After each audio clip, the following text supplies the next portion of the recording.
পরিবেশ, বন ও জলবায়ু পরিবর্তন মন্ত্রণালয় এবং পানি সম্পদ মন্ত্রণালয়ের উপদেষ্টা সৈয়দা রিজওয়ানা হাসান বলেছেন, শিল্প কারখানায় ভূগর্ভস্থ পানি ব্যবহারে মূল্য পরিশোধ করতে হবে।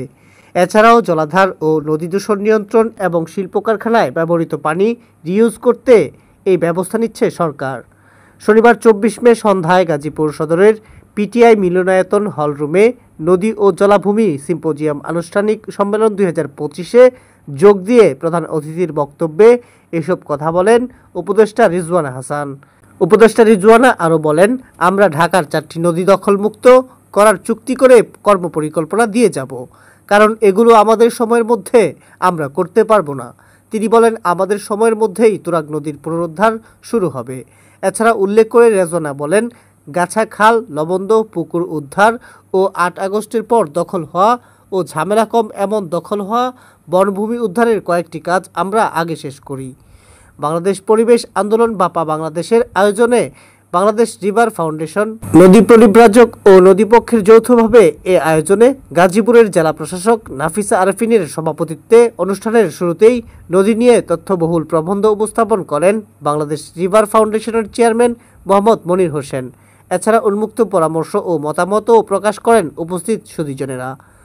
অনুষ্ঠানে বক্তারা বলেন, গাজীপুরের উপর দিয়ে পুরাতন ব্রহ্মপুত্র, শীতলক্ষা, বানার, চিলাই, লবন্দ, শালদহ, গোয়ালি, তুরাগ, বংশী, বালুগোয়াল্লার, পারুলি সহ আরও কয়েকটি ছোট নদ নদী রয়েছে। অনিন্দ, সুন্দর, বোলাই, মক্স, বিলসহ কয়েকটি স্বাদুপানির জলধারাও রয়েছে। এসব দখল ও দূষণে বিপর্যস্ত থাকা সত্ত্বেও এখনও এসব নদ নদী ও জলাধার নিজ জেলাতে বটেই আশপাশের অঞ্চলগুলোর সমাজ সংস্কৃতিতেও বেশ প্রভাব রেখে চলেছে। এসব জলাধার সমৃদ্ধ করছে ভূগর্ভস্থ পানিকেও। সব ধরনের প্যারামিটারে গ্রহণযোগ্য মাত্রা এবং স্বাদের আলাদা ধরনেই ছিল এ অঞ্চলের পানির অনন্য বৈশিষ্ট্য। এছাড়া এসব নদী ছিল মৎস্য সম্পদের এক বিশাল ভাণ্ডার। গবেষণায় দেখা গেছে, এই জেলার পানির গুণগত মান কমেছে। কোথাও কোথাও পানিতে দ্রবণীয় অক্সিজেনের পরিমাণ শূন্যের ঘরেও চলে যাচ্ছে। এর জন্য নদী দূষণ সর্বাংশে দায়ী। এই অবস্থা থেকে উত্তরণের জন্য নদী ও জলাভূমিকে রক্ষা করার পথ খুঁজতে আজকের এই আয়োজনটা খুবই গুরুত্বপূর্ণ। এ সময় নদী ও জলাভূমি সিম্পোজিয়াম থেকে 16টি প্রস্তাবনা তুলে ধরা হয়। সে প্রস্তাবনাগুলোর বিষয়ে কার্যকর পদক্ষেপ নেওয়ার আহ্বান করা হয়েছে উপদেষ্টা বরাবর। এর আগে অনুষ্ঠানে বিশেষ অতিথি হিসেবে উপস্থিত থেকে বক্তব্য রাখেন ঢাকা প্রকৌশল ও প্রযুক্তি বিশ্ববিদ্যালয়ের vice chancellor professor doctor Mohammad Joynal Abedin, Gazipur উন্নয়ন কর্তৃপক্ষের চেয়ারম্যান মোহাম্মদ আব্দুল মান্নান, গাজীপুর মেট্রোপলিটন পুলিশের অতিরিক্ত কমিশনার মোহাম্মদ জাহিদুল হাসান, গাজীপুর জেলা police super doctor Chowdhury Mohammad Jaber Sadek, বহুমুখী পাট পণ্য উৎপাদন ও রপ্তানিকারক সমিতির সভাপতি মোহাম্মদ রাশিদুল করিম মুন্না প্রমুখ। যেটা মনে করি সবচেয়ে জরুরি হচ্ছে সচেতনতা এবং আমার দাবি শ্রীপুর সরকার ধন্যবাদ। কোনো প্ল্যাটফর্ম পেতে পারে যেখানে আপনাকে একদম সরাসরি রিপোর্টিং প্ল্যাটফর্ম বা কোনো মাধ্যম হিসাবে নদী সংরক্ষণ বা এগুলো যে দূষণ হচ্ছে সেগুলোর প্রমাণ তথ্যচিত্র অথবা কার্যক্রমের বিষয়গুলো আপনার বরাবর যেন পৌঁছানো যায়, এরকম কোনো রিপোর্টিং প্ল্যাটফর্ম যদি থাকে তাহলে আমাদের শিক্ষার্থীদের জন্য সুবিধা হবে। আমরা পাশাপাশি ভলেন্টিয়ারিং কাজও করতে আগ্রহী।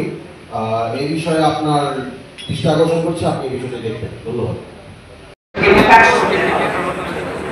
প্রয়োজন বোধে সরকার অবশ্যই আইন প্রয়োগ করবে, প্রয়োজন বোধে অবশ্যই সরকার শাস্তিমূলক ব্যবস্থা গ্রহণ করবে। একটা কথা মনে রাখতে হবে যে আমরা অন্তর্বর্তীকালীন সরকার সকল কাজ হাতে নিয়ে পারবো, প্রাধিকার ঠিক করে কাজগুলো করতে হবে। তো প্রাধিকার আমরা যেভাবে ঠিক করেছি সেখানে আমার একটা সুবিধা ছিল, আমি তো গাজীপুরে বহুবার এসেছি, সমস্যাগুলো জানি, মন্ত্রীদেরকে নিয়ে এসেছি, এমপিদেরকে নিয়ে এসেছি, জেলা প্রশাসকদেরকে নিয়ে এসেছি, ওই প্রক্রিয়ার সমস্যাগুলো কিন্তু আমি জানি। আপনাদের কয়েকজনের সাথে কথা বলে পরবর্তীতে আমি প্রাধিকারগুলো এভাবে ঠিক করেছি। একটা হচ্ছে আমরা গাছড়া বিলটাকে পুনর্খনন করব। এই প্রকল্পটা আমাদের অনুমোদন হয়ে গেছে। এই প্রকল্পের কাজটা শুরু হয়ে যাবে। এখন যেহেতু বর্ষা, কাজে এখন কাজ শুরু করে খুব একটা লাভ হবে। এই প্রকল্পটাকে সফল করতে হবে।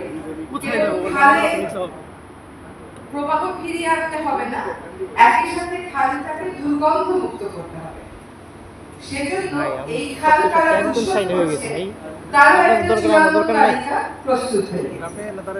এখন তাদের সাথে প্রথম দফায় আমরা আলোচনায় বসবো, তারপরের দফায় আমরা আলোচনার মাধ্যমে সতর্ক আমি তো যথেষ্ট সাইডে আছি, আমি দেখছি আমার ফ্রেন্ড দেখছে। এরপরেও যদি তারা কাজ না শুনে, কথা না শুনে এবং তারা মনে করে যে খালটা তাদের প্রতিষ্ঠানের বর্জ্য ফেলার জায়গা, সেক্ষেত্রে আমাদেরকে চরম কঠিন পদক্ষেপই গ্রহণ করতে হবে। আমি তো যথেষ্ট সাইডে আছি, খালটা সাইডে কোনো আছি, ব্যবসা আমি পাচ্ছি না তো। ময়লার ভাগাড় একটা না। মানুষের জন্য আমি রুম করতে আমি পরিবেশ অধিদপ্তরকে এখনই নির্দেশনা দিচ্ছি যে গাছা খাল যারা দূষণ করে, আপনি আপনার পর্যায় থেকে তাদেরকে লিখিত এবং মৌখিক সতর্কতা দিতে থাকেন।